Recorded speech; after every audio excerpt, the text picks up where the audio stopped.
c'est fait par mécanisme. Je disais que pour chaque dimanche, forcé, et une heure, on m'a dit, on donne. Donc j'ai devenu plus dans le principe que dans l'amour. Alléluia. Alléluia. Et donc, je ne voulais pas lui répondre parce que c'est fait trop de discours. Et comme il n'y a pas trop de force aussi pour faire des discours, il lui a dit, c'est qu'est-ce qui t'arrive? Elle a raison, mais elle n'a pas raison. Que Dieu nous aide. Amen. Je pense que les gens pensent que la parole de Dieu peut se substituer. C'est-à-dire que parce que vous faites quelque chose par habitude, Dieu va vous bénir pour ça. Écoutez, c'est faux. Est-ce que je parle à quelqu'un? Tu peux venir à l'église avec ton offrande et puis quand c'est le temps des offrandes données. Mais si tu ne fais pas selon ce que Dieu dit, ça ne marche pas. La Bible dit un certain truc. Il y a des gens, par exemple, quand ils ont des offrandes qui viennent donner, la Bible dit si tu as un problème avec ton frère, il faut laisser ton offrande, il faut aller régler le problème. Mais toi, tu viens donner avec tout le problème que tu as.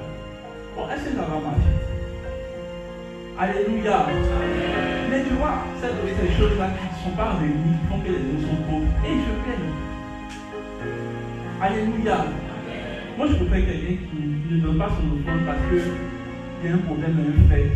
Que quelqu'un qui vient lui poser, puis il est serré. Et puis il va se dire à l'intérieur de lui, c'est l'autre qui n'a pas raison. On n'a pas dit.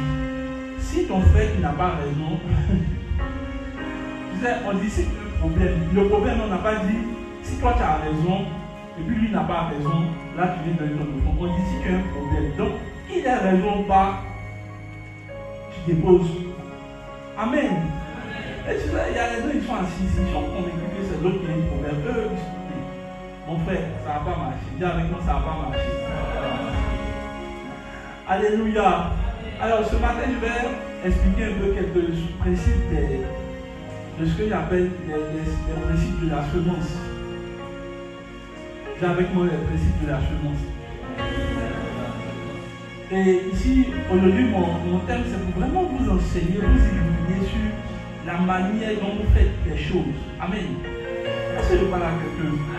Parce que tu sais, ça revient à la même chose. Faire une chose sans la comprendre, c'est ne rien faire. Je reprends. Si tu fais quelque chose que tu ne comprends pas, c'est comme si tu ne fais rien. Alléluia. Alléluia. Mais il faut que ce matin, on t'enseigne, que tu comprennes. Que le Seigneur nous aide à comprendre. Alors, ce matin, avant que je commence, je vais parler de quelques sources de semences. Mais la première des sources de semences dont je vais te parler, c'est quelque chose de beaucoup plus spirituel. Alléluia. Alléluia. Est-ce que je parle de Luc chapitre 8, verset 9. Luc 8.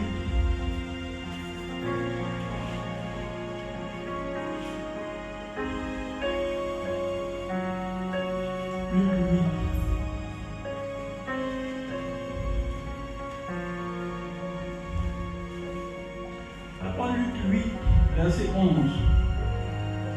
Luc 8, verset 11.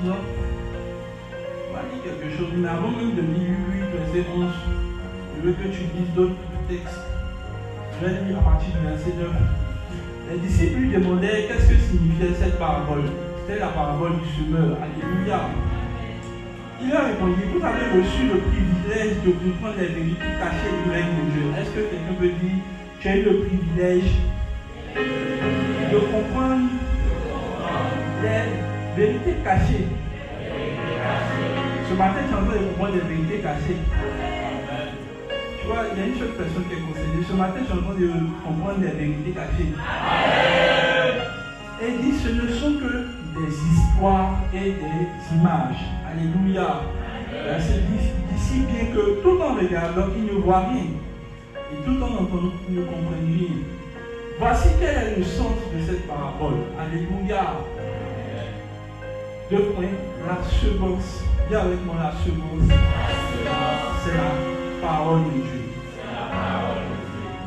Qui savait que la première semence, c'est la parole de Dieu? Alléluia. Quelqu'un a encore dit bien amen. C'est quand le Seigneur illuminait mon esprit sur la première nature de la semence. C'est là que j'ai compris que c'est beaucoup plus spirituel que ça. Alléluia. Il dit la semence, c'est quoi? Je sais qu'il a dit ça, c'est pas moi, c'est Jésus. Est-ce que quelqu'un me suit? Il y a des gens qui pensent que la semence c'est l'argent. Tu vois, Jésus ne t'a pas dit que la semence c'est l'argent. C'est toi et ton pasteur de Bouri Banana qui avait dit que la semence c'est l'argent. Est-ce que je parle à quelqu'un? La semence c'est quoi? Qu'est-ce que la semence est? La parole de Dieu. La parole de Dieu a le pouvoir de créer l'argent. On dit toute chose a été créée par la parole. Donc c'est dit que l'argent là, c'est une dérivée de ce que la parole a produit. Mais toi et ton pasteur vous dites que la semence c'est l'argent. J'ai un problème. Jésus dit la semence là, c'est là. Mais vous savez, la première nature de ce que le texte de la parabole du semeur nous informe, c'est que les chrétiens ne connaissent pas la première semence. Ils pensaient que, si vous regardez bien, la Bible dit que le semeur est sorti pour semer. Il a semé quoi? La parole de Dieu. Donc ça veut dire que la première nature de la semence qu'un chrétien doit avoir, c'est quoi? Mais la plupart du temps, les gens pensent qu'on sème l'argent pour être riche. C'est faux. Pour que tu sois riche, là, il faut s'aimer quoi? Il faut s'aimer quoi?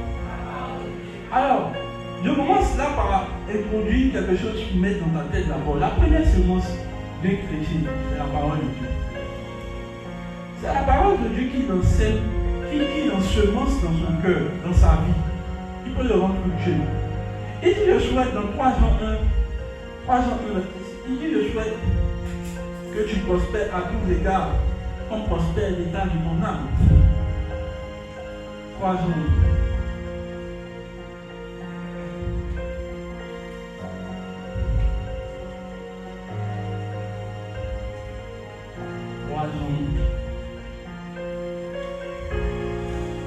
Il dit,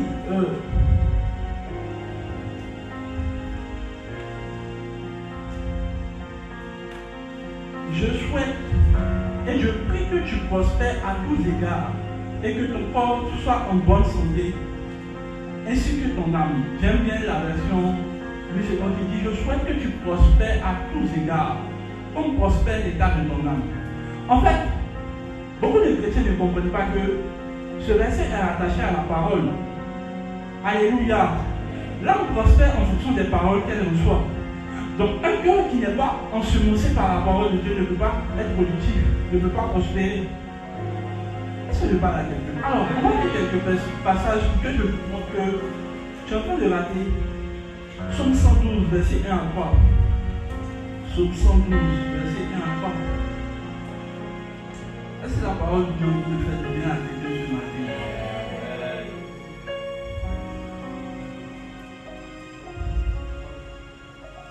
Psaume 112, verset 1 à 3. Il dit, loin l'Éternel, heureux l'homme qui craint l'Éternel et qui trouve un grand plaisir à ses commandements. J'aime bien cette version qui dit à ses paroles.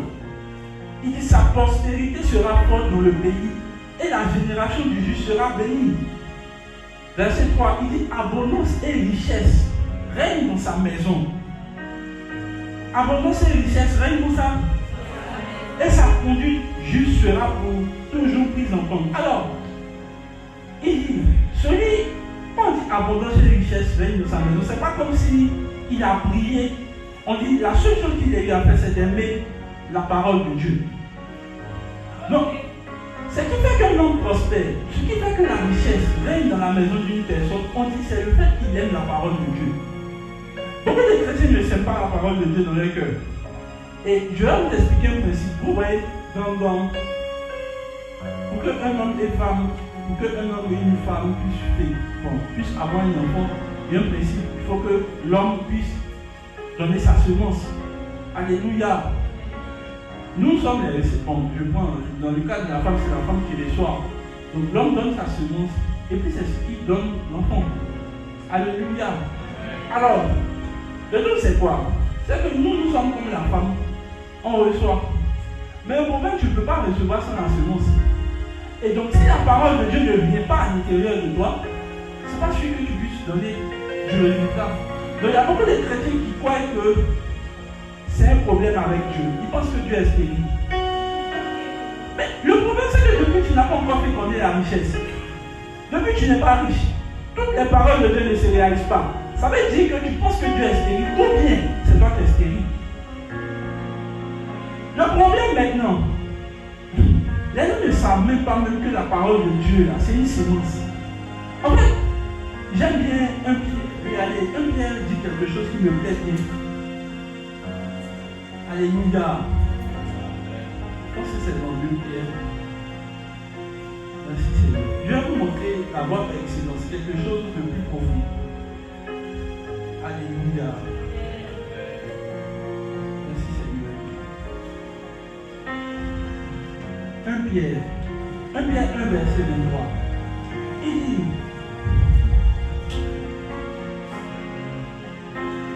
puisque vous avez été régénérés, non pas une semence incorruptible, non pas une semence corruptible, mais pas une semence incorruptible. Est-ce que tu peux me dire ça chez moi? Mais sinon, il dit qu'on dit c'est dans ma version. Oui. Oui. En effet, vous êtes nés de nouveau. Non de père mortel. Oui. Mais grâce à une semence. Grâce à en fait, j'aime ta version parce qu'il dit que tu n'es pas né de nouveau parce qu'il y a eu un papa physique qui a eu une interaction. Alléluia. Tu vois, j'aime ta version parce que, en fait, ils vont bien comprendre. Ils pensent qu'ils sont nés de nouveau parce que, voilà, c'est leur papa qui a fait ça. Ton papa n'a rien eu à faire. C'est pour, en fait, de distinguer la différence entre ton papa biologique. Ton papa biologique, la seule chose qu'il a fait, c'est de te mettre au monde. Mais concernant la nouvelle naissance, il distingue ça comment? Continue. Mais il dit grâce à une semence. Vous savez, le mot semence ici, là, il y a regardé en grec, c'est le mot spéma. Est-ce que quelqu'un me suit? C'est le mot spéma. Et c'est le même mot qu'on utilise pour le sperme. Est-ce que tu parles à quelqu'un? Ça m'étonne que le mot semence ici ne soit pas traduit par autre chose que le sperme. En fait, quand il était en train de dire pas, tu n'es pas né par ton, tu n'es pas né de nouveau par ton père biologique, les autres vont parler du sperme de ton papa. Il y a un autre type de sperme. Vas-y. Mais grâce à la parole de qui? Donc la parole de Dieu est un sperme. Il y a beaucoup de gens qui ne savent pas. En fait, ils pensent qu'ils sont nés de nouveau parce que Dieu a parlé. Non, hein, c'est parce qu'il y a un sperme. Un sperme. Il faut que tu viennes faire le beau sperme. Parce que moi-même, ça m'a choqué. En fait, il y a un peu la différence. Tu vois, quand tu es né par le sperme, à moins qu'il y ait des enfants qui soient nés par le Saint-Esprit ici. Non, il y a des gens comme ça. Si tu es comme ça ici, il faut commencer à le voir. Après, il y a un peu trop. Mais tu es né par le sperme. Et il dit, vous n'êtes pas né par une semence. Le mot semence ici, c'est le sperme. Il dit, ce n'est pas par un sperme qui est corruptible. Parce que dans le sperme de ton papa, il peut avoir des maladies. Il peut avoir beaucoup de choses. Alléluia. Il peut avoir les mauvaises gènes de l'alcool, de la drogue, des femmes, tout ça. Mais il dit, vous êtes né par le sperme. Quel sperme? Le sperme qui vient de Dieu. Donc, quel est le sperme de Dieu? C'est la parole de Dieu. En fait, je ne sais pas. Le jour où il a lu ça, il dit attends. Donc Dieu est un sperme. Oui, il est un sperme. Ton mari, c'est pas ça. Donc quand Dieu veut féconder avec un homme, la première chose qu'il fait, c'est d'envoyer son sperme. Et son sperme, c'est la parole. Tu vois, ton amène n'est pas ton. Et le Seigneur m'a fait comprendre une chose. Si les chrétiens sont stériles, le prophète dit ça. Si les chrétiens, tu ne vois pas la manifestation de ce que je dis, il y a deux choses. Soit ils sont stériles, soit c'est moi qui suis stérile. On est d'accord que Dieu n'a pas de problème de stérilité. Donc qui est stérile? Qui est stérile? Et le plus souvent même, pire. Je vous ai dit que pour avoir fécondation, il faut qu'il y ait acte sexuel. Mais pourquoi le sperme même rentre là? Ils ne sont pas prêts. Et les gens qui sont ici, non, ils se promènent. C'est-à-dire laisser Dieu féconder avec eux encore. Est-ce que je parle à quelqu'un? En fait, ce matin, il fait un peu de SVP. C'est-à-dire qu'ils sont stériles simplement. Tu vois, il dit Seigneur, dis seulement un mot. Mais pour qu'il dise un mot là, il faut qu'il y ait un acte sexuel. Il faut que tu sois en contact avec la parole. Il faut que la parole rentre. Et puis pour qu'elle féconde avec toi. Et puis maintenant tu auras le résultat. Mais le problème, la parole là même ne pas. Donc, je vous pose la question, comment il y aura enfant? Comment il y aura fécondation? Donc la première semence là, c'est la parole de Dieu. C'est pour ça que la première semence que tu dois avoir dans ta vie, c'est quoi? La parole de Dieu. Aucun chrétien qui ne met en lui. C'est pour ça que tu vois, je sais ici que les gens prient, mais les gens n'ont pas encore ensemencé la parole de Dieu dans leur vie. Si tu demandes à un chrétien lambda ici, est-ce que tu pries? Ouais, ma vie de prière, ça va. Maintenant, quand tu lui demandes, et pour la Bible là, bon, c'est là même que tu vois, il y a tous les problèmes. En tout cas, je fais un peu d'effort. Comment le sperme de Dieu va rentrer dans ta vie pour féconder? Est-ce que je parle à quelqu'un? Le problème, moi, il n'y a pas les enfants ici, il y a des spermes. Alléluia. Alléluia. Mais pour que Dieu puisse entrer dans ta vie, il lui-même dit, il faut que je puisse, ma semence là, puisse entrer. C'est pour faire de toi un enfant né de nouveau là, il a fallu une semence. Pour que Dieu puisse enregistrer la richesse là, il faut une semence. Pour que Dieu puisse enregistrer la guérison, il faut une. Ça veut dire que ce qui fait le miracle là, c'est quoi? La semence plus celui qui ressort. Tu vois, tu dis pas amen, mais c'est pas grave. C'est pour ça que un premier investissement, Hébreu 1, verset 1 à 3. Hébreu 1, verset 1 à 3. Est-ce que tu peux me dire ça? Hébreu 1, 1 à 3.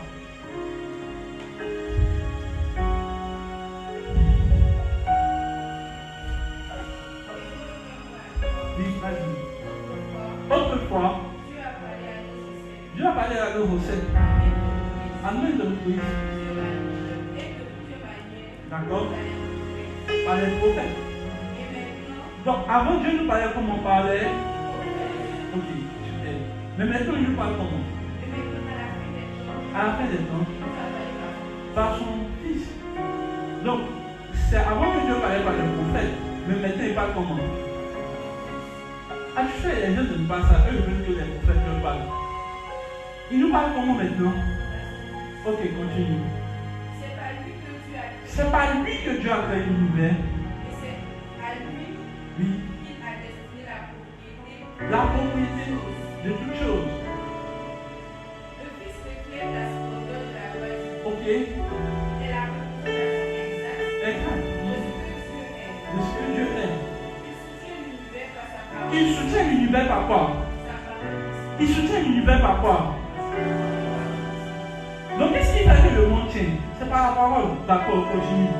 Après avoir compris les êtres Oui. de leur péché, D'accord. c'est ainsi dans les cieux de la D'accord. gloire de Dieu, Mhm. la puissance suprême. D'accord. Le Fils est Le Fils est devenu devenu d'autant supérieur aux anges de Dieu. aux anges que Dieu. Il a donné le titre de surpasse sur le cœur. En fait, on dit il soutient toutes choses par sa parole puissante. Ça veut dire que quand Dieu va faire quelque chose, il va regarder sa parole d'abord. Et puis il va attendre. Donc la seule chose qui peut bloquer Dieu, c'est sa parole. Les gens qui manipulent Dieu, ils commencent à voir comment ils font. Ils prennent Dieu à sa propre parole. Tu ne peux pas manipuler Dieu en fonction de sa parole. Parce que la Bible dit, quand Dieu lui-même veut faire quelque chose là, il regarde. Et il fait quoi? Ah bon, il y a écrit ça ici là, je suis bloqué. D'accord, je ne peux rien faire. Maintenant, si tu sais maîtriser ça, tu sais maîtriser Dieu. Pourquoi vous croyez que Dieu se répond à certains moments? Parce que les gens qui peuvent faire répondre, en fait, qui peuvent faire que Dieu se réponde, c'est les gens qui maîtrisent sa parole. Donc il le prend dans sa propre parole. Donc Dieu ne peut pas regarder sa propre parole et puis il va dire, ah, je me suis trompé. C'est possible. Il y a une manière de manipuler Dieu, est-ce que pas la quelqu'un? Bon, tu vois qu'il dit manipuler Dieu, les gens n'ont pas l'expression. C'est le manipuler. On dit qu'il fait toutes choses et puis il soutient ça par sa parole. Donc c'est que quand il va faire quelque chose, il va faire un miracle, il va regarder. Est-ce que c'est un respect de la télévision? Ah, oui, il y a respect, d'accord. Et Alléluia. Tu peux te rasseoir. Donc, Dieu fait toutes choses par quoi? La première chose dans laquelle tu dois investir, c'est la parole de Dieu en toi. Tu ne peux pas. Ce que je veux t'expliquer, c'est que ce matin, tu ne peux pas être riche en dehors des paroles que Dieu a mises dans ta vie. Vous pensez que. Alors, les natures des paroles là, il y a les natures physiques. Par exemple, je vais déclarer une parole sur ta vie. Mais pour que la parole puisse vraiment fonctionner, il faut que tu sois un bon réceptacle. Alors, je l'explique ça comment. Tu vois, moi je peux être, comment on appelle ça? Je suis vigoureux, je prends des enseignes, des rassurances. Toi tu es ma femme, je peux faire comme ma femme, je prends ma femme. Si ma femme a un problème de stérilité, mais j'ai mis l'assurance, ça ne va pas marcher. Quelqu'un me suit.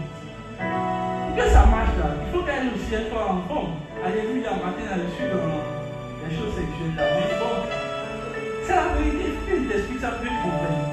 Maintenant, si elle a un problème là, même si je suis puissant, je mets ma semence, ça ne va pas marcher. Alléluia. Pour que ça puisse marcher, il faut qu'elle aussi soit en forme. Donc, quand Dieu envoie sa parole, la première chose qui doit marcher d'abord, c'est le cœur d'abord. Parce qu'il dit ici, en fait, si vous lisez, il dit, la parole de Dieu, c'est la semence de Dieu, 8, 11, là. C'est quoi 8, 11?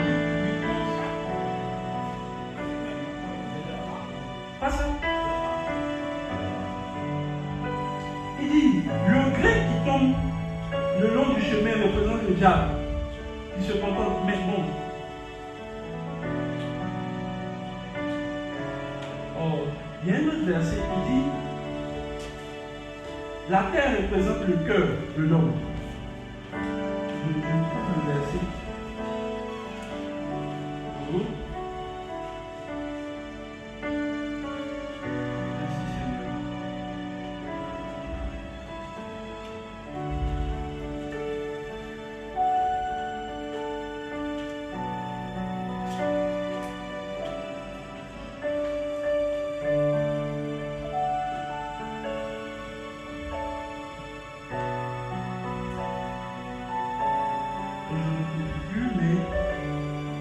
Parabole qui dit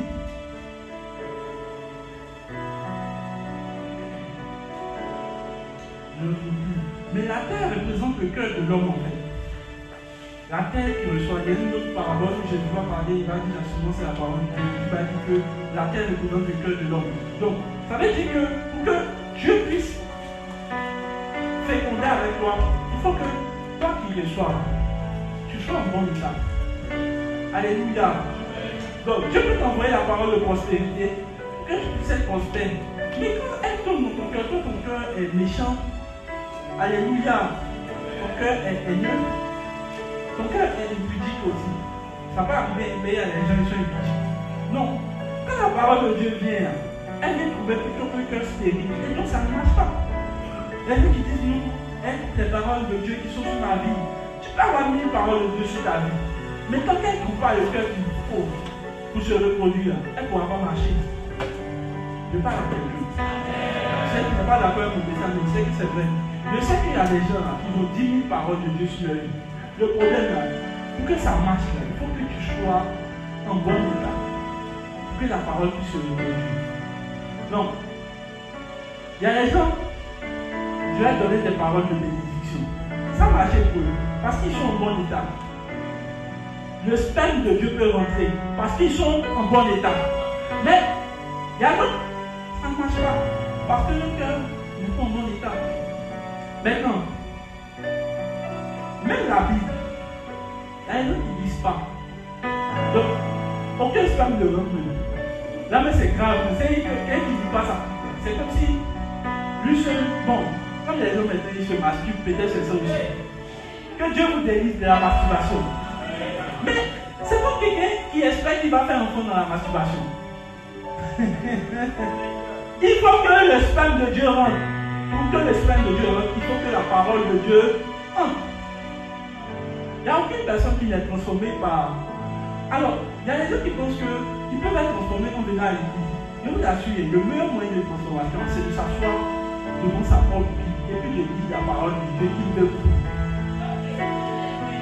Tu vois, quand ils sont très prêchés le matin, il y a des gens, ils sont souvent, ils disent, non, ça, c'est mon ami là, qui vient tout ce message. Oh, vraiment. C'est pas ton ami qui a dit, c'est toi. Non, le message ne concerne pas ton ami, ça va se dire, toi. Donc, il y a des gens quand même qui réussissent. Il y a des gens qui peuvent s'asseoir devant le passage. Bon, tu sais, ici là, tu peux être dans quelque chose dont la Bible parle, mais tu vas faire comme si. Mais quand tu es devant ta Bible seule là, Dieu peut te parler. Il n'y a pas à faire de nous. Dis Amen, bon. C'est l'éducation, ceux qui sont dans l'impudicité, personne ne va s'élever. Alléluia! Mais quand tu es devant ta Bible là, Dieu peut te parler. Et tu sais que, en tout cas, si tu es sincère, Dieu peut te parler et puis il va changer ton cœur. Dieu a besoin de semer sa parole encore.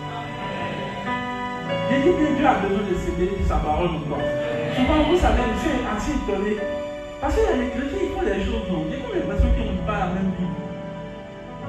La Paul même sait que quand il a enseigné certaines choses du matin, tu n'as pas dit que tu ne sais pas. Et puis ça me trompe plus que tu ne saches pas parce que c'est dans la Bible. Donc si tu disais la même Bible au même niveau que moi, on allait avoir le même niveau d'information. Mais tu ne lis pas la Bible. Tu ne lis pas la Bible. Tu lis beaucoup TikTok. Les gens connaissent ces versets par TikTok seulement. Que j'écoute les livres. Dans le nom de Jésus. Alors les différentes de semences après la parole de Dieu. La première des choses, Genèse 49, verset 3. Attends, tu prends Exode 4, verset 6.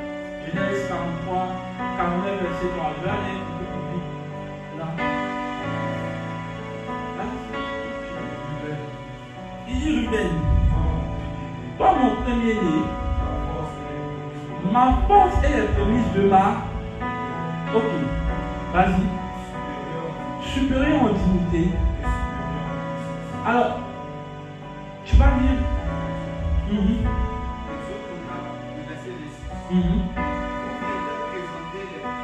Il dit vous venez présenter les premiers quoi? Produits de votre terre à mon sanctuaire. Ah, je suis le Seigneur votre Dieu. Ok. Lévitique. Proverbe 3, verset 9. Proverbe 3, verset 9. Et puis quelqu'un va nous prendre Romains 11, verset 16. On va lire beaucoup de passages comme ça, peut-être que tu comprends quelque chose. Verset 9. Honore le Seigneur, regardez, il dit honore le Seigneur comment? En lui offrant une part de tes revenus, il n'y a pas trop la version parce qu'il dit tes prémices. Il y a d'autres versions. En offrant tes prémices. Quelqu'un va dire Romains 11, verset 16.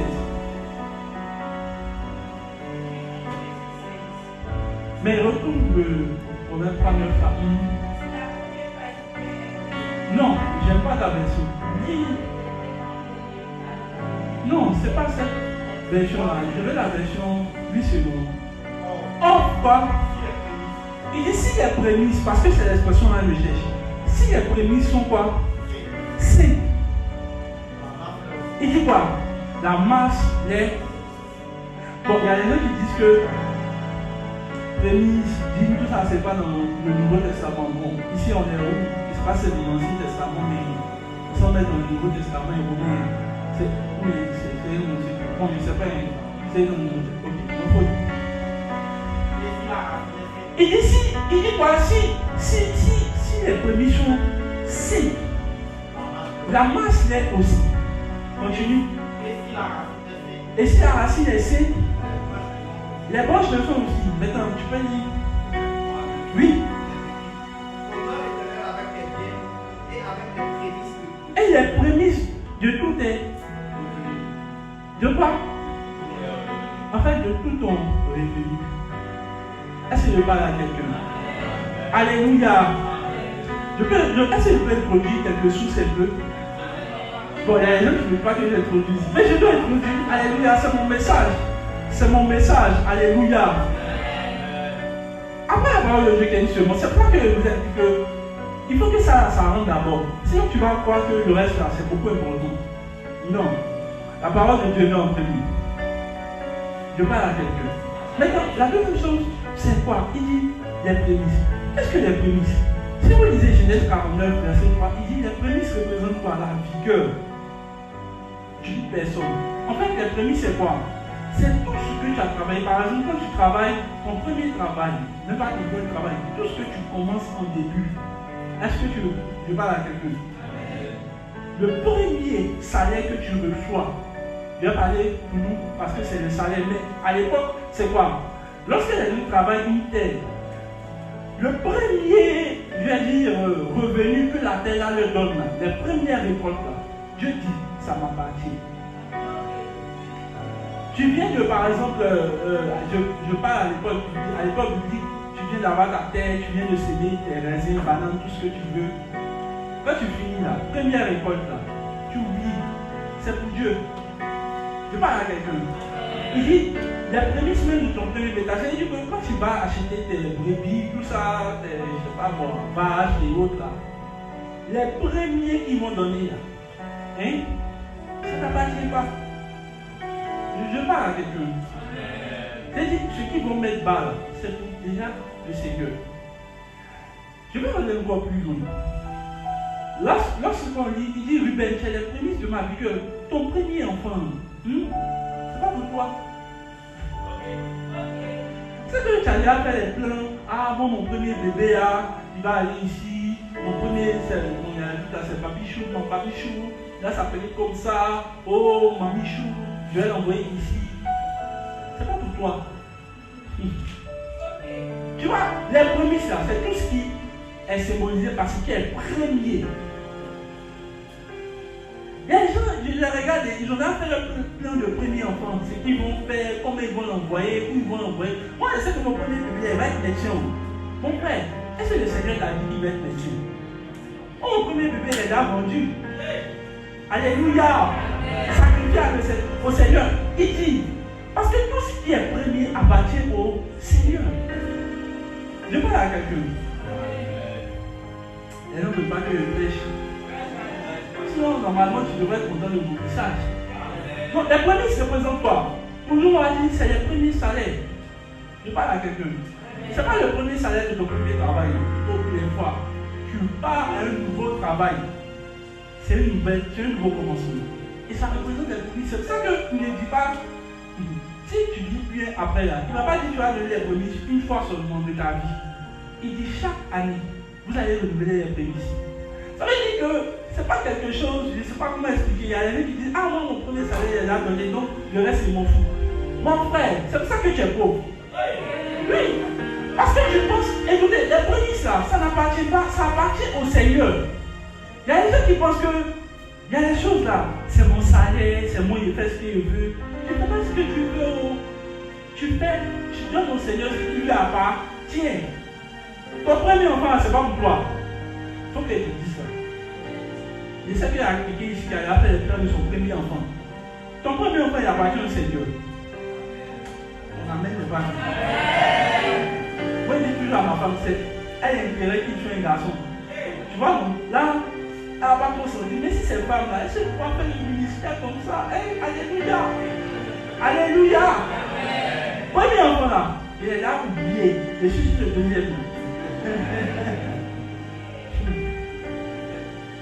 Pas être convaincu au premier. C'est ça qui fait rien de famille. Les gens, leurs parents, ils nous regardent, on ça fait le plan, non, mon enfant serait ingénieur. C'est pour ça que ta vie souffre. Si on t'avait dédié au Seigneur, tu serais les prémices de la rigueur de ta famille. Et je prie que tu sois les prémices de rigueur. Oui. Mais pourquoi? Parce que les prémices appartiennent à Dieu. Quand Dieu a voulu toucher le peuple d'Égypte, c'est qui lui a fait mal. La Bible dit que Dieu a touché tous les premiers-nés.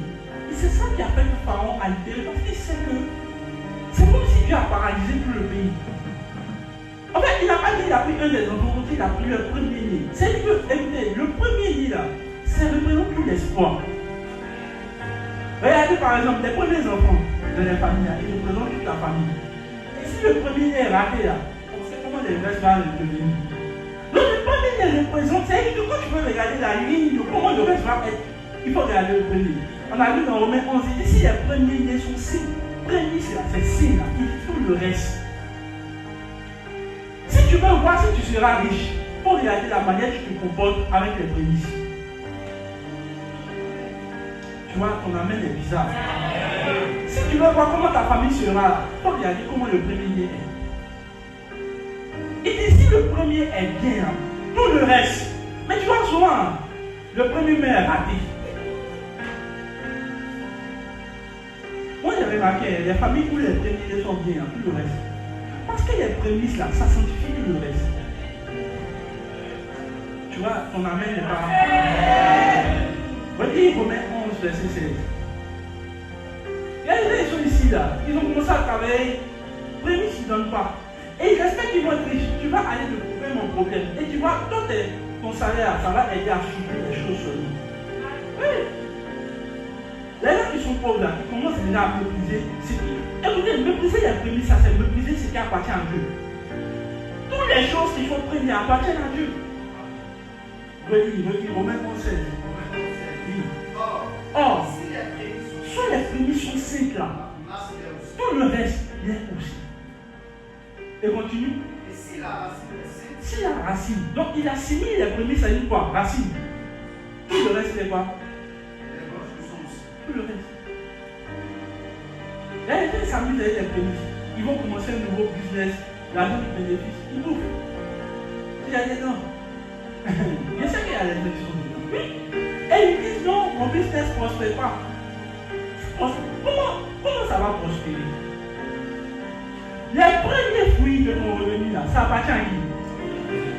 Appartient. Bon, tu manges ça et puis tu veux que le Seigneur puisse bénir ton affaire. Comment il va faire ça? Comment Dieu va bénir ton travail quand tu as mangé les premiers nés? Ah non, mais c'était juste un petit business, les revenus là, c'était pas trop. On n'a pas dit que ça doit être trop. On dit, ça doit revenir au Seigneur. Est-ce que je parle à quelqu'un? Les prémices là. En fait, il y a des gens, vous savez, je ne vais pas lire le texte. La semaine prochaine, je vais lire. Rappelez-moi, la semaine prochaine, je vais lire. Les gens qui mangent le prémice là, c'est comme si la Bible assimile comme si tu manges la part du Seigneur. C'est-à-dire que tu manges ce que le Seigneur va te bénir. Et puis tu as assis là et puis tu veux qu'il te bénisse encore. C'est comme quelqu'un qui mange la paix. Et puis il dit non, que lui, mon papa, pourquoi depuis là, rien ne bouge. Les prémices appartiennent à qui? On n'avait pas.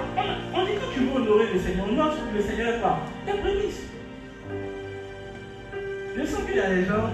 Est-ce que je parle? Ils doivent donner des prémices à Dieu. Même les enfants, tes petits-enfants, que tu vas avoir dans le Seigneur. Je suis marié. Pas avoir ton mariage.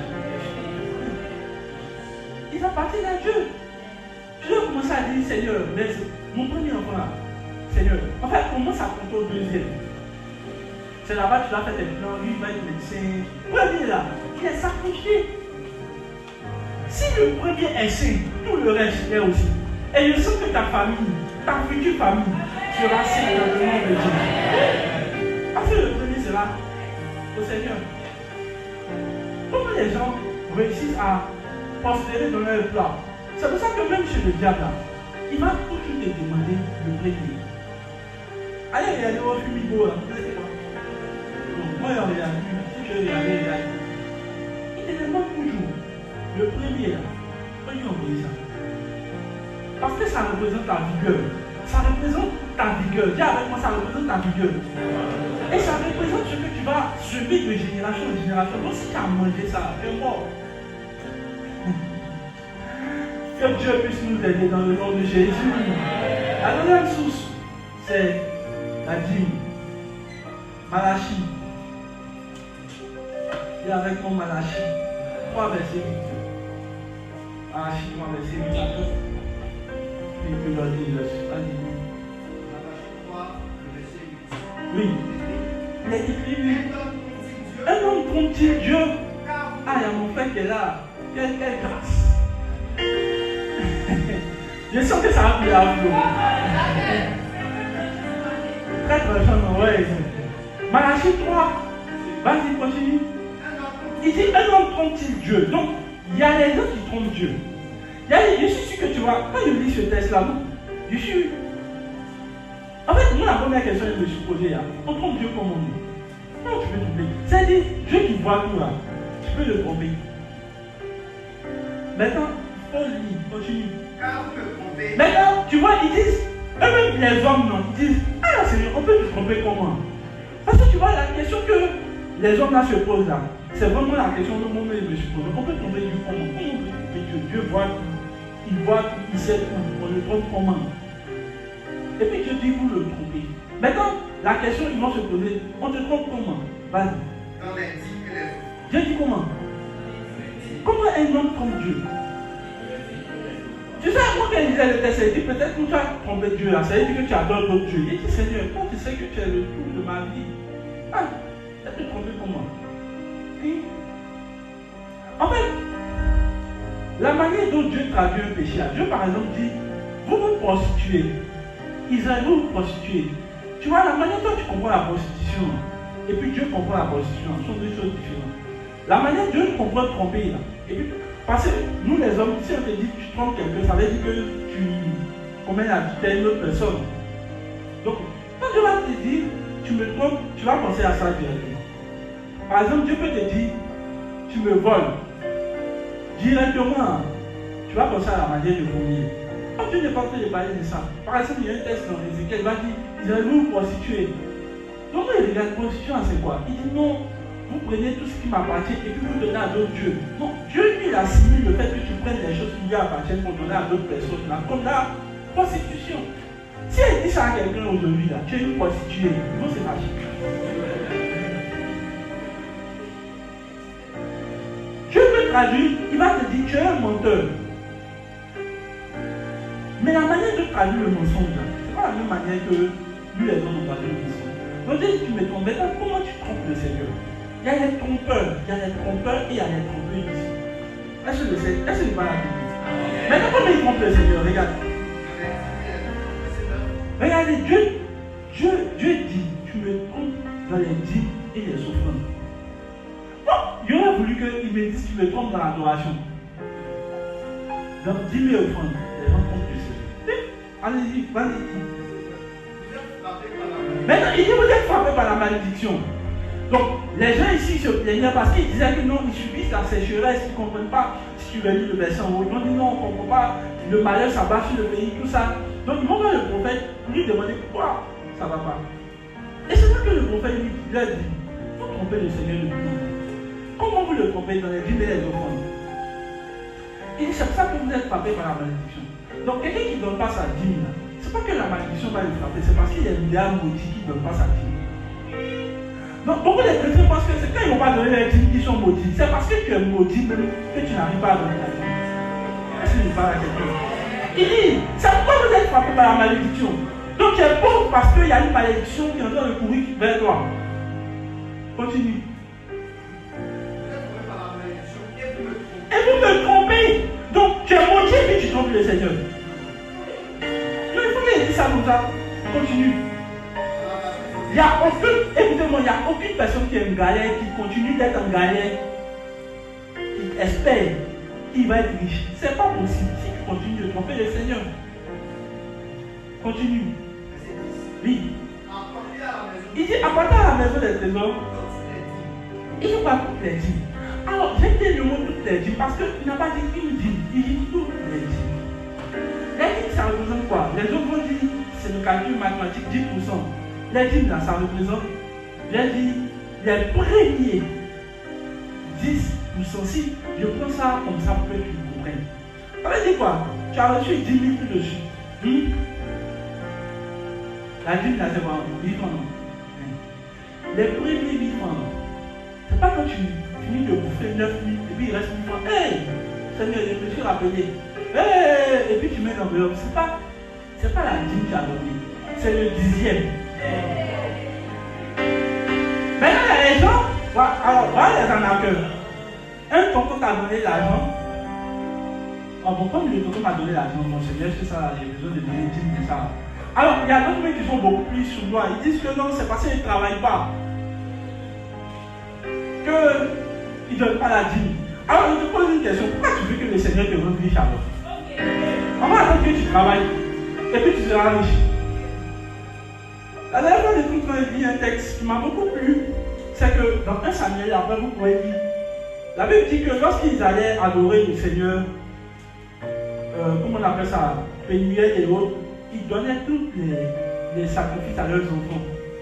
Donc, tu vois la manière dont on peut te donner aux enfants là. Ils faisaient ça en Israël. Mais la Bible nous dit, même par exemple, si vous suivez le sacrifice d'Isaac, il avait son enfant né. Et puis il a posé la question à son papa, et pour toi? Mais il nous pose la question, qui a donné l'enfant à son papa? C'est son papa, non? Mais pourquoi il a amené dans une autre? Il peut dire non, comme il travaille pas, c'est mon papa qui m'a donné, non, c'est pas mon nom. La meilleure, c'est les gens qui ont commencé à voler Dieu, ils ont commencé à voler Dieu depuis leur enfance. C'est, remarquez, quand il ne travaille pas, il travaille ma dit qu'il est étudiant. Alléluia. Amen. On dit tout ce que te revient. On n'a pas dit, on dit qu'on a dit de tout tes revenus. Quand on dit revenu, c'est ce qui te revient. Ton argent de poche, ça te revient, mais ça revient à qui? Il y a les chrétiens à qui on donne l'argent. Je veux voir s'ils sont sincères. Je leur donne 1000 francs. Je veux voir s'ils vont donner la vie. Ils ne donnent pas. Ils disent 100 francs, c'est quoi? Oh! Ah! Nous, si nous pas de 100 francs au Seigneur, le Seigneur ne m'a pas aimé. Et puis, ouf! C'est bien, non? C'est très bien. On peut acclamer le Seigneur pour eux. Alléluia! Acclamons le Seigneur pour tes gens. Si tu peux voler Dieu sur 100 francs, tu pourras le voler sur des millions. Alléluia! C'est ça qu'il a dit. Il dit toute votre dîme. Toute votre dîme. C'est-à-dire si tu me salues tout de suite, ah bonjour papa, tu m'en donnes 1000 francs. Ma première chose, là, la part du Seigneur, il rend une vie. Même si que je dois augmenter mon salaire, la part du Seigneur, souvent même si c'est la première fois qu'ils ont augmenté, ils donnent tout. Si c'est, il faut dire bien, amen, amen. Mais c'est la première, il faut que je donne. Maintenant, si même tu m'as donné, tu es venu me bénir, je vais aider la dîme pour le Seigneur. Parce qu'ils n'ont pas dit, c'est la dîme de ton salaire seulement, on dit tout ce qui te peut. Reviens. Il y a une celle qui dit amen, parce qu'elle est sincère. Oui, Dieu te bénisse au nom de Jésus. Bon, Dieu nous bénisse tous. Amen. Et continue le verset. Après qu'il y ait la nourriture de la maison du Seigneur, mettez-moi de la sorte à l'épreuve. Maintenant, regardez, il n'a pas dit, tu peux mettre à l'épreuve. Il n'a pas dit, il dit, mettez-moi de la sorte à l'épreuve. Comment on peut mettre Dieu à l'épreuve? Maintenant, tu sais, les gens veulent mettre à l'épreuve. Ils veulent mettre Dieu à l'épreuve en priant. Et puis tu vois leur prière. Oh Seigneur, tu as dit dans ta Bible, tu as dit dans la parole, oh, de te mettre à l'épreuve. Mon ami, est-ce que tu as envoyé ta dîme? Regarde ton voisin si tu as envoyé ta dîme. De quelle épreuve tu parles? Oh Seigneur, je te mets à l'épreuve. On ne met pas à l'épreuve Dieu en dehors des dîmes. Ah, je ne parle à quelqu'un. Quand tu veux mettre Dieu à l'épreuve, là, tu envoies ta dîme. Alors, je vais vous montrer la voie par excellence. C'est la dîme est importante. Donc, Hébreu, il va dire que, avant de donner la dîme, et on dit tous ses enfants voyez, il n'y a aucun donneur de dîme qui peut être pauvre et qui peut voir sa famille être pauvre. Donc, je ne crois pas que je serai pauvre. Ni mes enfants seront pauvres, ni mes arrière-enfants seront pauvres. Oui, parce que, alors, il y a des gens qui viennent donner la dîme, et ils donnent ça comme ça. Oh Seigneur, c'est que l'Éternel me donne ma dîme. Quand tu envoies ta dîme là, tu dois avoir un sujet de prière sur la dîme. On dit, il dit, mettez-moi de la sorte à l'épreuve continue. Et vous verrez. Si je ne parle pour vous, les écluses des cieux, il y a des gens qui veulent chanter. Ouvre les écluses des cieux. Mais ça ne marche pas, mon ami. Laissons bête comme ça, vous savez. Il faut ouvrir les écluses des cieux. On dit, envoie ta dîme. Il faut envoyer seulement. Et puis maintenant, il dit vous. C'est même pas comme il a demandé au Seigneur d'ouvrir les écluses des cieux. Il dit, vous allez voir si moi je ne vais pas ouvrir. Et je sens que le Seigneur va ouvrir les écluses des cieux. Oui. En fait, ce n'est pas quelque quelque chose qui est facultatif. C'est lui-même qui dit, envoyez et puis vous verrez. Quand il y a mes challenges là, je donne ma dîme. Et puis il dit, Seigneur, envoyez ma dîme là. Alors il y a des gens qui disent, non, oh, ça fait comme si genre, tu fais du marchandage avec Dieu. Si Dieu est bête, tu connais ce marchandage, il met ici que. Il n'avait pas dit de mettre à l'épreuve, il a dit, il faut envoyer par amour. Donc si lui-même te dit, il faut me challenger dessus, là, qui suis-je? Vous dites, non, Seigneur, c'est moi, je t'aime seulement, hein, je donne ma dîme. Alors c'est pour ça que tu vois, les gens donnent leur dîme et ça ne marche pas.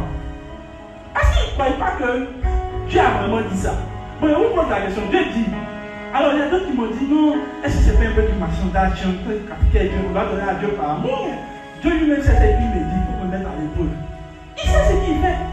Donc moi, il fait l'éducation de Dieu, vous dit, non, Seigneur, tu sais, moi je t'aime, hein. Tu donnes ma dîme par amour, hein. Bon, c'est pas que j'attends quelque chose, hein. De toi. C'est que tant que tu retournes à la maison des problèmes, et puis tu dis que Dieu n'a pas besoin. Il dit, mettez-moi de la sorte à l'épreuve, mettez-moi de la sorte. C'est-à-dire que je donne ma dîme là, il y a un sujet de prière que je rattache à ça. Il dit, Seigneur, tu sais, j'ai un challenge là. Bon, je dis ça d'une autre manière. Il faut prier sur ta dîme, il y a rien qui ne pas. Il faut mettre ton. C'est-à-dire quand tu vis ton cœur, tu as la prière et tu dis, Seigneur, oh, ma dîme est là. Alors, vous savez ce qui m'a étonné, l'homme le plus riche, l'homme de Dieu le plus riche de la terre, qui est ton plan. Il met 1 heure 30 de temps pour prier sur sa dîme et sa femme. Avant de donner. Il dit 1 heure 30. C'est-à-dire que. Bon, mais il n'a pas encore compris sa révélation. Il dit qu'il met 1 heure 30 de temps pour prier sur sa dîme et sa femme. Et pourquoi vous ne pouvez jamais être pauvre? Parce que, écoutez, la dîme est spirituelle. On dit tes enfants se trouvent dedans. Alléluia. On dit tout. C'est-à-dire qu'ils ne peuvent jamais avoir le challenge du combat pourquoi ils sont riches. Parce que, en fait, quand tu mets 1 heure de temps, tu dois te concentrer. Quand tu donnes la dîme là, tu dois vraiment mettre une concentration dessus. Seigneur, mes challenges sont là. In the name of Jesus, je viens te mettre à l'épreuve dessus. Seigneur, je crois. Et quand tu finis de déclarer, tu déposes. Et tu vois, Dieu dit, tu vas voir si je ne pas pour toi les écluses des cieux. Continue. Je menacerai celui qui dévore. Il ne vous détruira pas. Alors, Dieu lui dit, je vais menacer celui qui dévore. Ça veut dire que Dieu lui-même reconnaît qu'il y a un dévoreur qui est là. Et puis il va rapper il va rapper tout ce que tu vas gagner. Alors il y a des gens qui gagnent des salaires, et puis ils me disent que, en fait, c'est quand tu gagnes ton salaire, tous les problèmes tombent. Il y a des gens comme ça. Dès qu'ils ont l'argent, c'est comme si l'argent que tu as reçu là, les problèmes sont calculés d'avance que tu résolves ça. Tu sais qu'est-ce qui est en train de frapper? C'est le dévoreur. Il y a ceux qui ont des dévoreurs de la vie. Il y a des gens qui disent esprit de message. Mon ami, ce n'est pas esprit de message, c'est quoi? Les dévoreurs. Et tu sais pourquoi il est en train de dévorer? Parce que tu n'as pas encore donné le droit à Dieu de préserver tes biens. En fait, quand Dieu dit je menacerai, ça veut dire qu'il peut ne pas menacer. Mais quelqu'un que tu trompes, comment il peut t'aider? Je crois une chose dans le nom de Jésus. Il n'y aura aucun dévoreur. Il y a une de mes filles qui m'expliquait comme elle, dès qu'elle reçoit son salaire, en fait, dès qu'elle reçoit même l'argent, c'est dit, mais si tu fais, c'est comme si, je ne sais pas, tel parent qui tombe malade, par exemple, son téléphone va s'écarter. On a des problèmes bizarres vraiment qui surviennent où elle doit dépenser l'argent. Donc, elle dit qu'elle n'arrive pas à faire de l'économie. Donc, un jour, j'étais en train de prier, et puis le Seigneur m'a dit, tu peux demander si elle te donne ses filles. Et puis, elle ne répond pas négatif. Elle dit, ah, je comprends maintenant. Alléluia. Et on a fait des preuves. Il a dit, le premier mois, donc elle a dit, elle a donné la vie. Le mois qui a suivi, là, c'est comme si les problèmes se sont arrêtés. Et puis elle dit, tu vois, j'aurais pu mettre fin à tout ça si tu donnais ce qui devenait à Dieu. Donc les gens qui pensent que les problèmes vont cesser. Les problèmes ne vont pas cesser. Parce que tu laisses et tu donnes accès au dévoreur. Je prie dans le nom de Jésus que le dévoreur n'ait plus accès à tes finances, à ta maison, à tout ce qui te revient. Que le Seigneur puisse préserver cela. Mais comment? Par la dîme. Ne voulez pas le Seigneur. Mais si c'est une petite chose que vous avez reçue là, donnez la part du Seigneur. Donnez la part du Seigneur. Ensuite, les autres. Il dit apporter à la maison du trésor les dîmes et les offrandes. Donc les offrandes font partie. Alors les offrandes, il y a plusieurs types d'offrandes, je ne vais pas avoir le temps de définir. Pour prendre 1 Corinthiens 16, verset 21, je vais dire quelque chose de particulier dessus. 1 Corinthiens 16, verset 22. Ainsi c'est bon. Je vous salue. Oui. Moi, Paul, de ma propre main. Si quelqu'un n'est pas le Seigneur, qu'il soit anathème. Un Corinthiens. Mon faut dire au verset 6. Attends.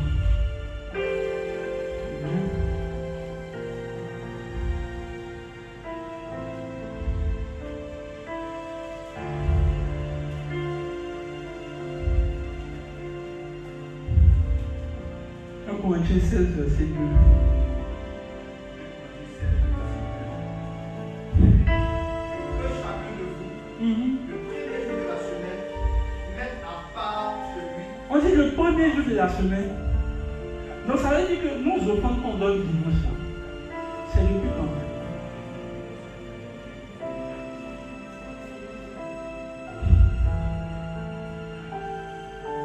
Alors, il y a d'autres. Ils viennent à l'église, non? On dit c'est le temps des offrandes. Il y a dans leur bouche.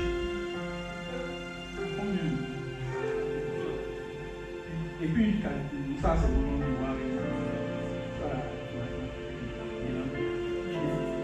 Tu vois, c'est pas les comportements qui peuvent te rendre riche. Tu vois, et il y a des gens comme ça. Il dit que chacun gagne le premier jour de la semaine. C'est que ça doit être intentionnel. Les offrandes là, ça doit être quelque chose qui t'a fait et tu dis voilà ce que je vais donner au Seigneur du son. Alléluia, continue. Selon sa prospérité, c'est-à-dire que selon ta richesse là, tu mets à part ce qui revient au Seigneur dès le premier jour de la semaine. C'est quand? Le dimanche. Alors c'est le dimanche matin, il regarde. Quand on finit de bouffer toute la nuit de la semaine, et puis il regarde, Seigneur, bon attends, mets 100 francs. Et donc il donne 50 au Seigneur. Et donc il donne 25 au Seigneur. Puis, un jour je vous l'ai dit, à l'église, je ne sais pas si le Seigneur voulait humilier, il avait 25 de ton compte. C'est tombé comme ça. Oh, vous savez, les pièces de 25 là, quand ça tombe là, elle ne reste pas tranquille. Elle tombe jusqu'en tout le monde a vu qu'il avait baissé. C'est l'humiliation bien tu voulais. Peut-être que le Seigneur voulait l'humilier, qui sait? Que le Seigneur humiliait le Alléluia. Non mais c'est selon notre prospérité que nous donnons. Non, c'est quoi? C'est pas intentionnel. Je décide de donner telle chose au Seigneur. Il y a le premier jour de la semaine. Alléluia. La dernière chose, c'est Acte 10, Acte 9, verset 36, les aumônes. Les aumônes, ce sont des choses qui sont destinées à être données aux pauvres. Ça veut dire quoi? Les trois choses que nous avons destinées, lues au départ, là, les offrandes, les prémices, les dîmes, tout ça c'est donné au Seigneur. Alléluia. C'est donné à qui? Par contre, les aumônes ont une particularité. Vas-y, vite. Verset 36. Il y a là côté, parmi les disciples, une femme nommée Tabitha, celui-ci l'embrasse. Elle faisait beaucoup de bonnes œuvres. Elle faisait beaucoup de bonnes œuvres et de monde. Elle tomba malade dans ce temps-là. Donc, stoppez. Après, tu peux dire, je vous donne Matthieu 6, verset 2 à 3, c'est Jésus même qui parle des aumônes. Il dit lorsque tu fais une aumône, ta main gauche ne doit pas voir. Et dans Acte 10, verset 2, c'est Corneille qui faisait les aumônes. Alors, les aumônes sont les offrandes. Le prophète dit ça, ce sont des dons que nous destinons aux pauvres. Alors, il y a un jour, une soeur m'a dit, est-ce que je peux prendre mes dîmes pour donner aux pauvres? Ou bien pour donner aux orphelinats? Il dit non, ce n'est pas la dîme. Ce n'est pas la dîme que tu fais, c'est les aumônes. Parce que la dîme, là, c'est pour le Seigneur. Est-ce que je parle à quelqu'un? C'est pour qui?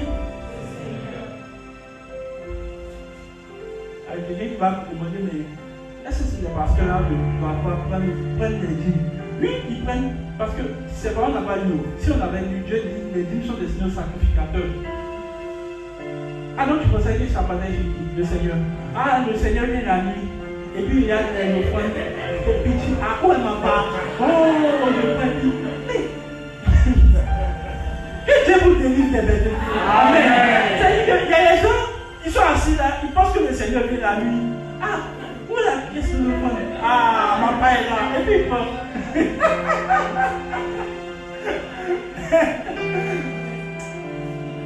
Ton mari quoi ça? Alléluia. Non, c'est pas comme ça se passe. Alors, je vais essayer de définir maintenant là où vous pouvez donner des semences et que cela prospère. Je vous ai donné par ricochet un premier point, c'est le cœur. Vous pouvez semer. C'est-à-dire que si vous semez la parole de Dieu dans votre cœur, vous allez recevoir du fruit. Le premier organe humain qui reçoit le sperme, c'est la femme. Le premier organe qui peut recevoir la parole de Dieu pour qu'elle soit fructueuse, c'est vous-même. Donc si tu ne sais pas la parole de Dieu dans ta vie, je ne sais pas comment tu vas devenir fécond. Comment tu pourras être productif, intelligent si tu ne sais pas aucune parole de Dieu encore? J'ai lu des paroles concernant l'intelligence pour que je sois intelligent. Alléluia, je ne dis pas amen. Pour être riche là, j'ai lu toutes les paroles qui concernent la richesse. Oui. Donc quand la parole a fécondé avec moi, c'est comme si j'ai commencé à être changé. Alléluia. Alors même parole que le Seigneur dit. La deuxième chose c'est l'église. Agé 1 à 4. Agé 1 4. Est-ce que tu peux me dire Agé 1?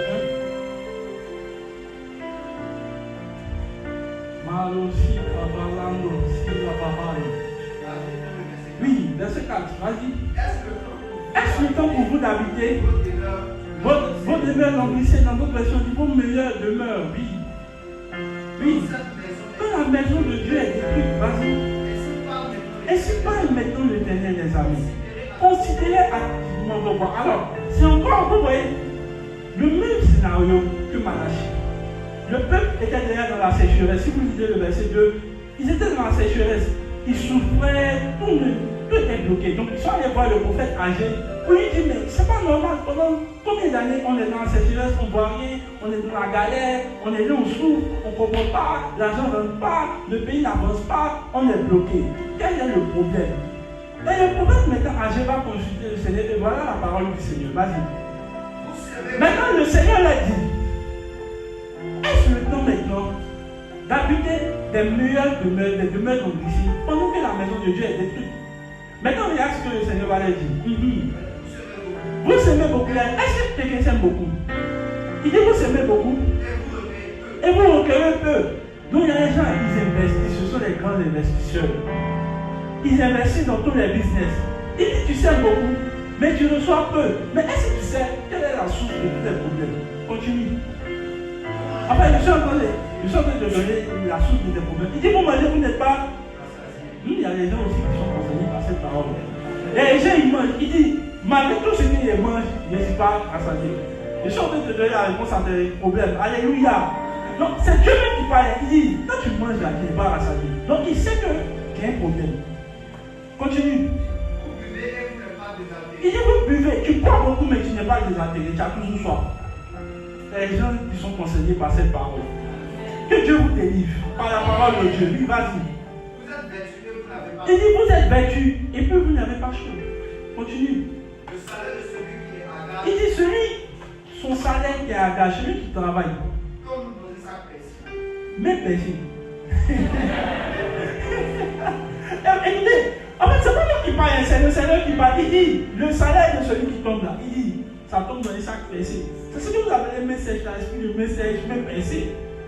En fait, ton problème n'est pas spirituel, ton problème là, c'est ce que Dieu lui-même. En fait, imaginez que Dieu lui-même dit que ton salaire là, quand ça tombe dans ta main, oh, c'est dans les sacs percés, ça tombe.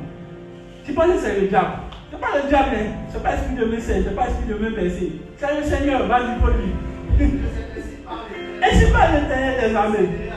Considérez attentivement vos voix. C'est dit, regardez bien la manière dont vous faites vos choses. Oui, continue. Montez sur la montagne. Apportez du bois.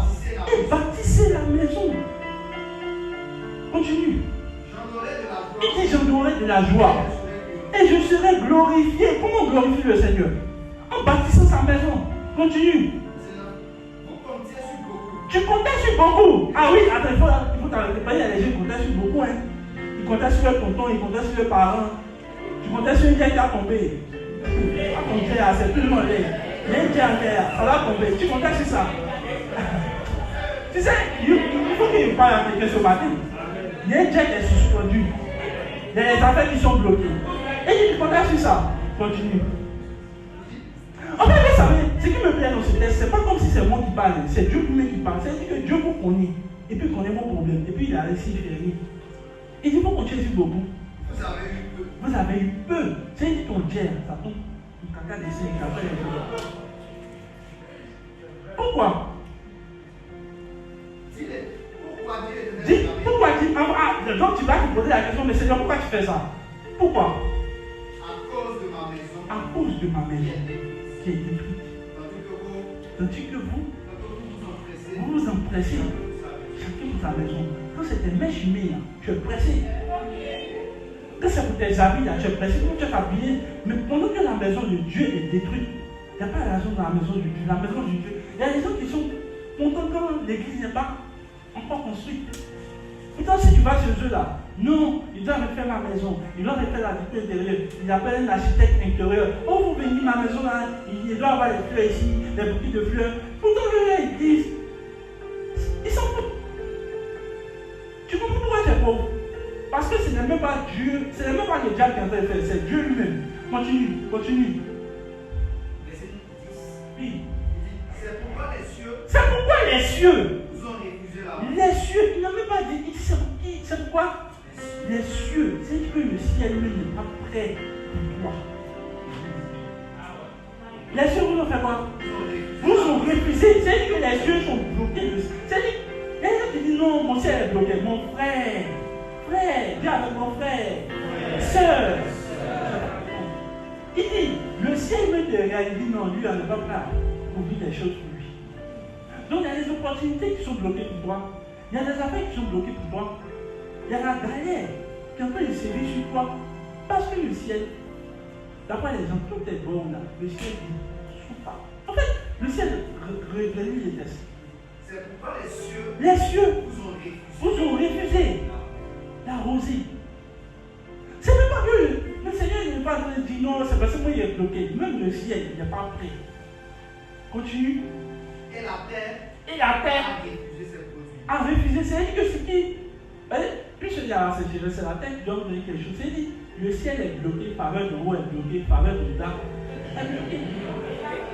Moi, il faut que je t'explique ça comme ça. Pourquoi? Parce que simplement, il dit à cause de ma maison. Les gens n'investissent pas assez dans la maison du Seigneur. Quand c'est pour porter leurs habits 150 000, ils peuvent payer. 550 000, ils peuvent payer. Mais est-ce qu'ils ont d'ailleurs 150 000 pour leur vie? Jamais. Faveur de haut, c'est bloqué.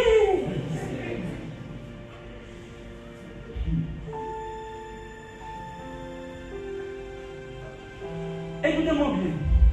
Tu sais que tu souffres d'esprit de message. Ou bien interprète la langue par cette essai. Tu as ta réponse ici. C'est pas le diable. Les gens sont là. Oh, ils sont après. On dit non, il faut faire une prière de minuit là. Des prières de minuit. Oh, tout esprit, je te prie à mon frère, ma soeur. Ça ne marche pas comme ça. Est-ce que tu es un donneur? Sauf pour la maison de Dieu. Tu vois rarement des gens qui vont s'élever. Ah, tu viens. Oh non, la maison de Dieu est bizarre. Oh non, les gens ne sont pas. Il faut que je donne. C'est rare. C'est comme ils vont acheter leur sac à main, mettre leur blouse 100 000. C'est là que tu vas les bénir. C'est pour ça que tu es maudit. Tu es pauvre. Pourquoi? Parce que simplement, l'investissement dans la maison de Dieu n'est pas ton souci. Pendant que vous, regardez nos parents maintenant, comment ils vont construire leur maison, pendant que les églises, bizarre. Ce n'est pas leur problème. Et ils se plaignent de non, mes affaires sont bloquées. Mais est-ce que tu donnes à la maison du Seigneur? Si vous voulez voir les déblocages financiers, il faut que vous commenciez à investir dans la maison du Seigneur. Il faut que vous commenciez à investir où ça? Maintenant, il faut regarder, est-ce que tes investissements dans la maison du Seigneur sont assez conséquents? Quand il s'agit de nous habiller, quand il s'agit de mettre nos mèches humaines, nous payer nos sacs 150 000, de payer nos habits, d'aller dans les restaurants, on est fort dedans. Mais quand il s'agit de donner dans la maison du Seigneur, ah Seigneur, tu sais qu'il y a tout, c'est 100 fois seulement hier, et puis mon cœur. C'est pas le cœur encore pour bâtir la maison du Seigneur. Oui, alléluia. Ici, le Seigneur va parler de notre argent. Que le Seigneur motive des donneurs. Il y a des croisades des pasteurs, quand vous entendez, les gens mettent des milliards, donc vous voyez que c'est qui? C'est les gens qui ont le cœur pour bâtir.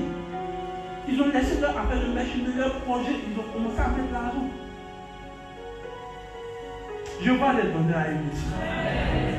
Ton amen n'est pas possible. Je dis, je vois les donneurs à l'église.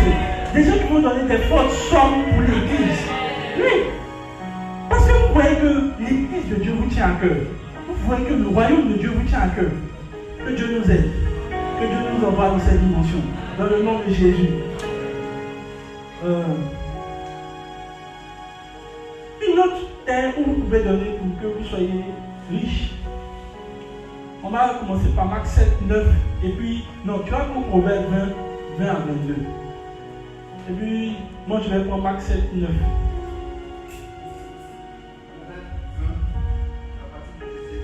À 22.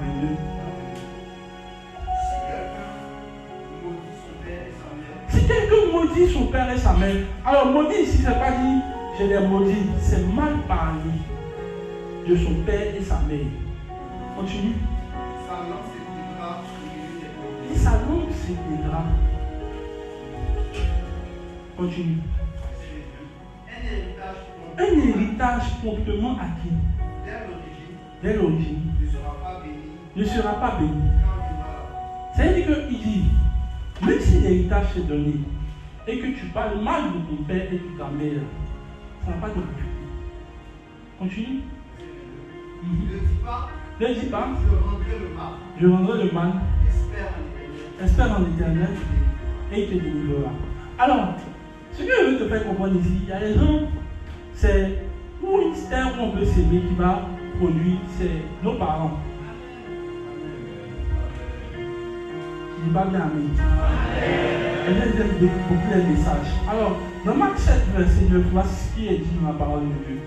Verset 9, il dit, puis il ajouta, ah, vous vous entendez à merveille pour contourner et annuler la loi de Dieu au profit de votre tradition. Donc Jésus a préparé aux pharisiens, puis il a dit, vous vous entendez pour annuler la parole de Dieu au profit de votre tradition.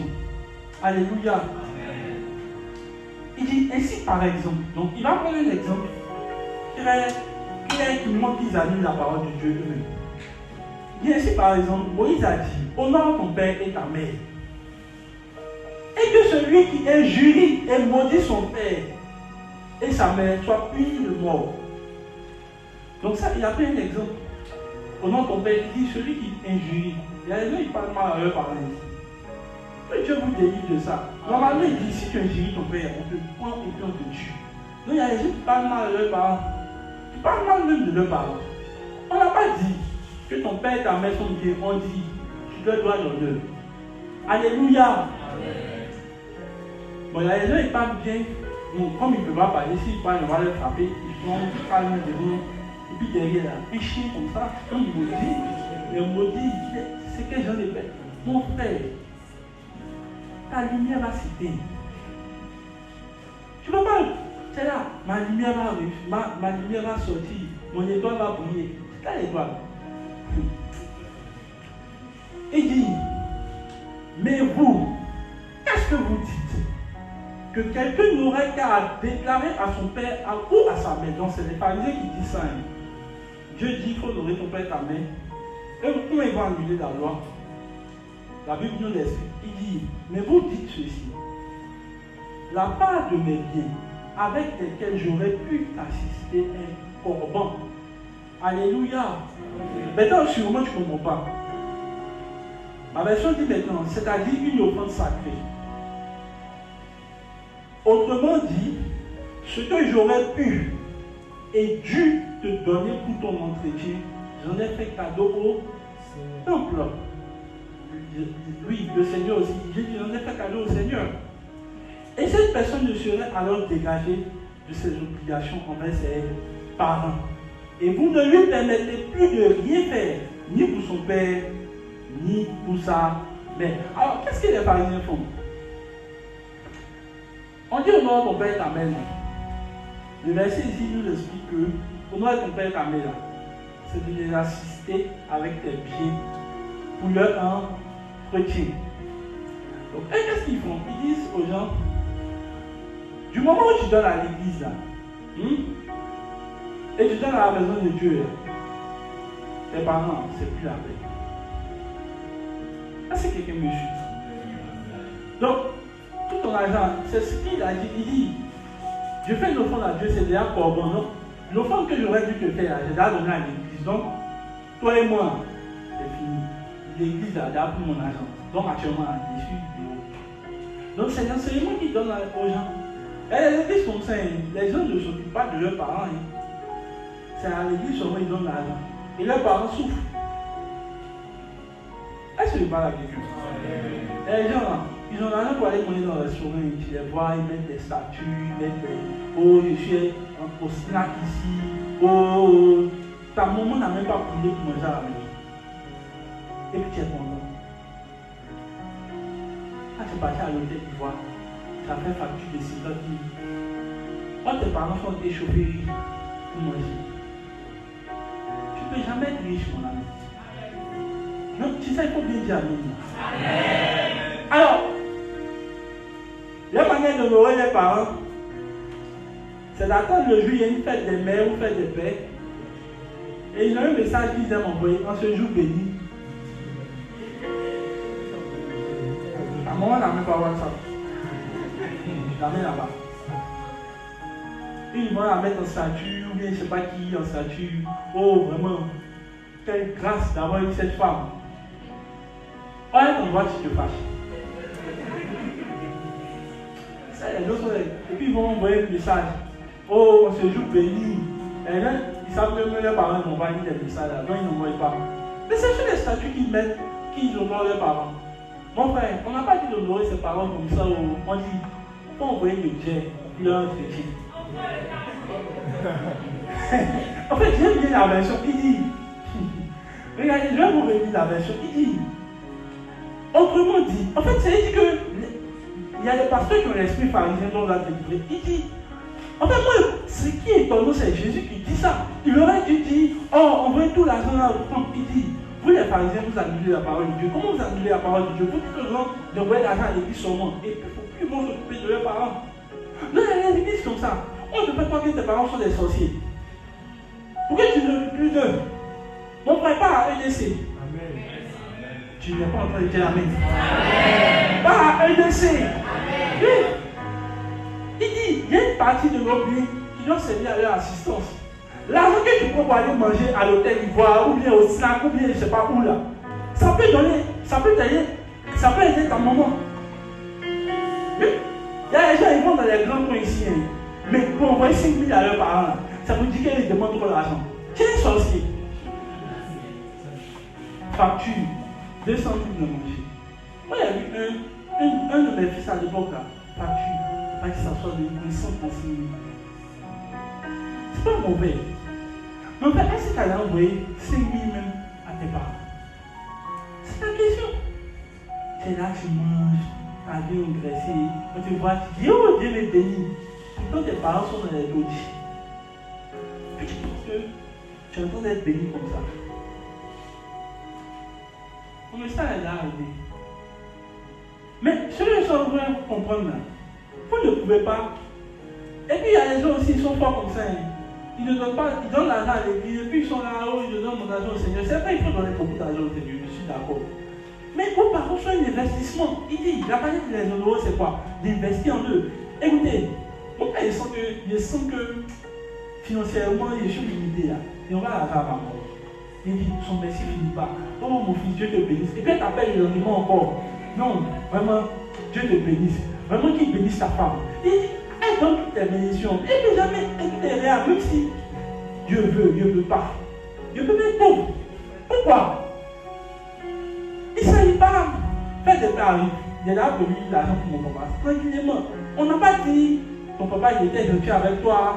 Mon frère, bon mon papa nous a chicoté. C'est pas après les. Non, il était. On dit, il faut l'honorer. C'est qui t'a dit, oh, c'est qui t'a fait, oh. On n'a pas dit que c'est ça le problème. On dit, il faut l'honorer. Je ne sais pas, il y a des gens sympathiques pour eux là. Non, tu sais, il m'a maltraité, tu sais, il a fait. On n'a pas dit, il faut honorer ton papa qui est chrétien. On dit, il faut honorer ton père et ta. Alléluia. Le jour où il me demande, ah, j'ai besoin de temps. Récemment, il lui a offert un téléphone, mais il essayait son téléphone dans la télé. Il dit qu'il m'a béni. Le jour où on allait le téléphone, un autre jour il m'a appelé encore. Vraiment, merci. Vraiment, Dieu te bénisse. Qu'il bénisse tes affaires. Qu'il bénisse tous. Mon frère, je ne peux jamais manquer de bénédictions. Oui. Est-ce que je parle à quelqu'un? Et je ne lui ai pas donné quelque chose qui ne me vaut rien, qui ne me coûte pas. Je suis allé acheter un nouveau téléphone pour lui. Oui. Je ne vais pas donner n'importe quoi à mon papa. Je ne vais pas le regarder et dire, bon, comme c'est vieux, je vais prendre le téléphone deuxième. Non. Il mérite le meilleur. Ah, il y a des gens qui font ça ici. Et même souvent, même là, les parents spirituels, ce sont des preuves de bénédiction. Oui. Il dit, envoie-moi un mec que j'aime. Il n'a pas dit, envoie-moi ce que tu veux. Ton papa doit aimer ça aussi. Oh. Alors, je termine par ce exemple. Il y a un homme de Dieu, il y a un de ses fils qui lui fait un cadeau.